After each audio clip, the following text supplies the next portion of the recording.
Hello everyone, welcome to virus blog. তো এখানে দেখো আইডু, আমি আর আইডুর পাপা আমার তিনজন হয়ে গেছে রেডি।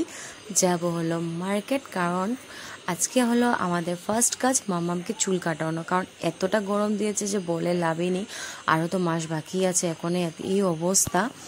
আর ও একদমই চুল বাঁধতে চায় না। মামাম চুল বাঁধলে বলবে চুলে ব্যথা পাচ্ছে, খুলে দাও।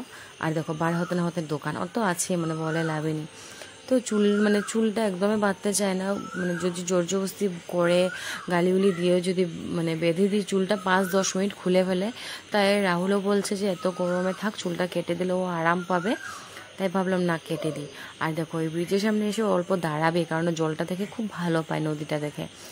তাই ভাবলাম যে না, চুলটা কেটে দিই, গরমে ও একটু আরাম পাবে। তো চলে যাচ্ছে তাই মার্কেট। আর অন্য কাজও আছে, শেষ সব কিছু একবারে করে নেব। আরও কয়েকদিন আগে যাবো ভেবেছিলাম, কিন্তু এই মঙ্গলবার জন্মবার এই বলে বলে যাওয়া হচ্ছে না। তো আজকে ভাবি না, করেই নি।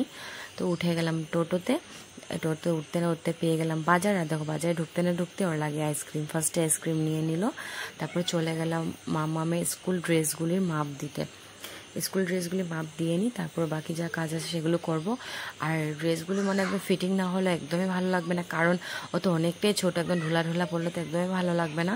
তাই ভালো করে মাপটা আগে দিয়ে নিই ওর। আর যা যা দরকার আছে টাইটু এইসব কিছু নিয়ে নিলাম। নিয়ে দেখো ও চলে আসলো এখানে ফলের দোকানে। ওর যা যা জিনিস লাগে ফলের ও কিনে নিল। তারপর টমটমে উঠে গেলাম।